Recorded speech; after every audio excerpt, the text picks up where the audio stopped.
and welcome back to Blues Fans TV. I am Sophie Rose and we finally have something half decent to talk about, which is what I'm thrilled about.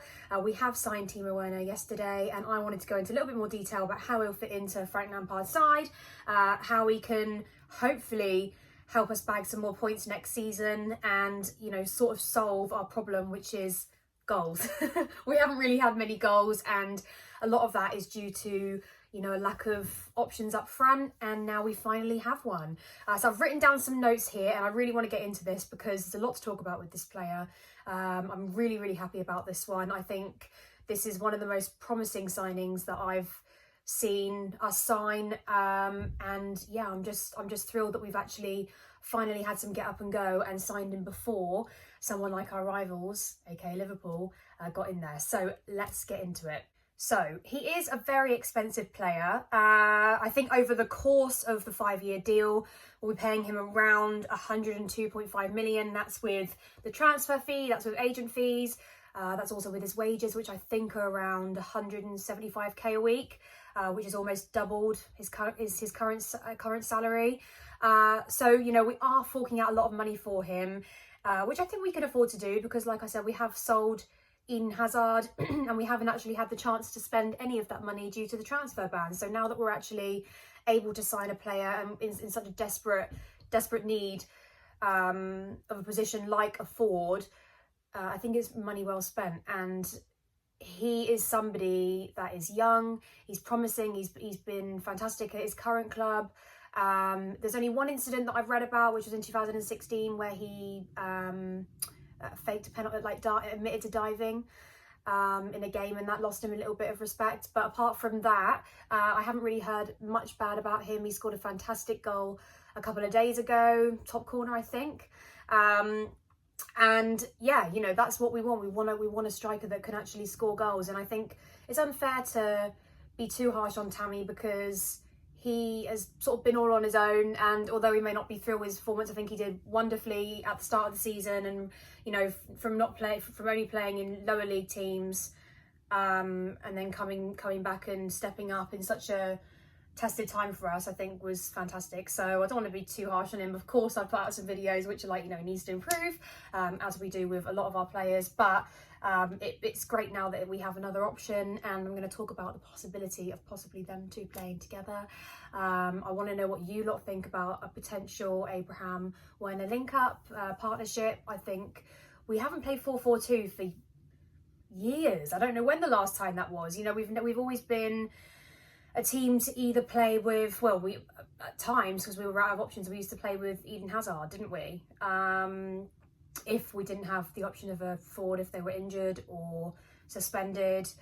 So now that we have, you know, a couple of options and a couple of good options, and I actually think that having Tammy alongside of him will give him a bit of confidence and make him a better player, you know. And I think the two can really bounce off of each other because we've sort of tried having the one up front. I mean, okay, fine, we could play with 3 out wide, but I really would like to discuss this potential of 4-4-2.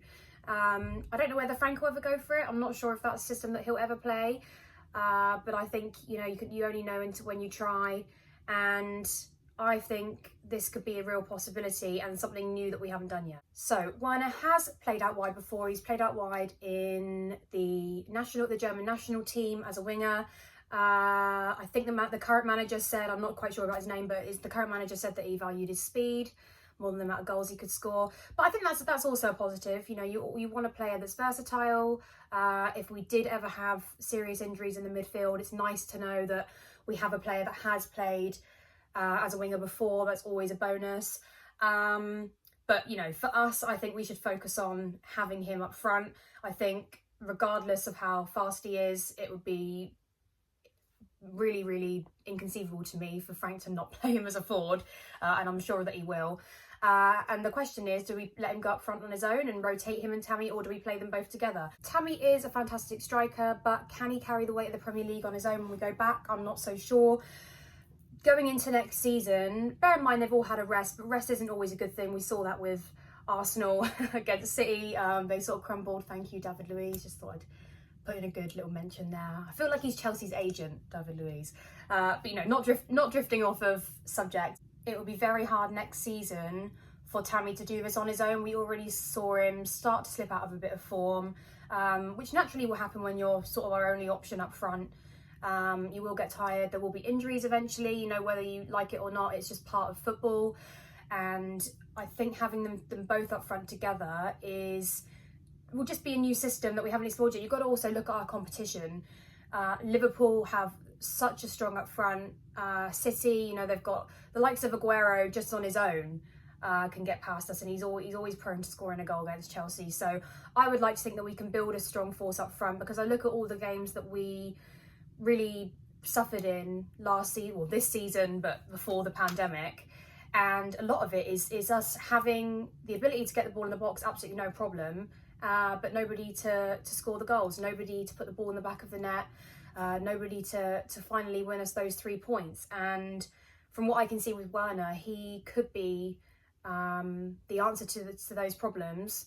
But I wouldn't like to see Tammy dropped because of it, because I think also Tammy has a lot to offer. I think not only is he a young player, I think he's worked really well with the team prior to the pandemic. I think he's scored some great goals. I think he gave Chelsea fans a huge morale boost when he came, because we've been struggling in that up front position for a while now. And I would hate to see him drop just because Werner's come in, although he is obviously a fantastic player. So I would like to see them both work together. I don't think that just because Werner's come in, it means Tammy has to sit on the bench. I would love for Frank to play out a system that allows them both to be on the pitch, but obviously we would have to sacrifice the midfield slightly. So yeah, I think it will be interesting to see what Frank does with this, and we'll keep you updated, of course, and I can't wait for him to join us next season. But yeah, let me know your thoughts. Let me know if you think a 4-4-2 would be a good option for us. It's a formation we haven't played for a long time. You know, we're always used to having one up front, or we play 4-3-3, but the 4-4-2 formation hasn't come out in, well, I can't remember if we ever did that. But yeah, I would love to see them play up together, because I think they're two young strikers. I think they're both prone to scoring goals. I think they both have the ability, and Tammy's proven that in the Premier League already, which is fantastic. Werner obviously is yet to prove that, but I would hate to think that we're spending, 100 million on a player over the course of 5 years if they can't come through and deliver a few great goals. So yeah, I would like to see them work together. Comment below and let me know what your thoughts are on this.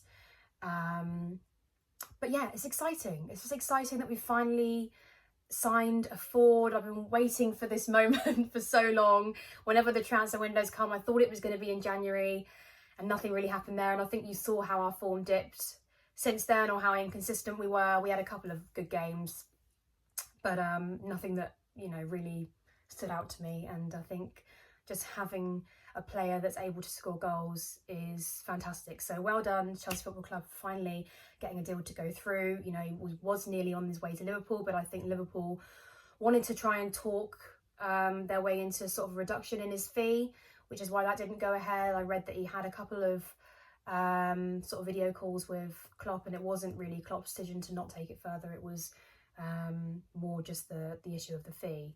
But I don't think Chelsea have ever minded paying money for a player as long as they think he's a good prospect for the future. I mean, we did that with Kepa. Whether or not that's paid off, that's a different story altogether. Goalkeeping position, I think, is one of the hardest positions to get right on the pitch. But definitely for a forward, if somebody's proving that they're scoring goals, I have no problem in us forking out the money. So yeah, comment below, let me know what you think. Do you think he'd work in a 4-4-2 system? Would you like to see him up front on his own? I don't know, maybe I'm too optimistic of that, but I'm just trying to find a way to include everybody that's at the club and is proved themselves. And I think Tammy's one of those players, so I'd hate to see him on the bench.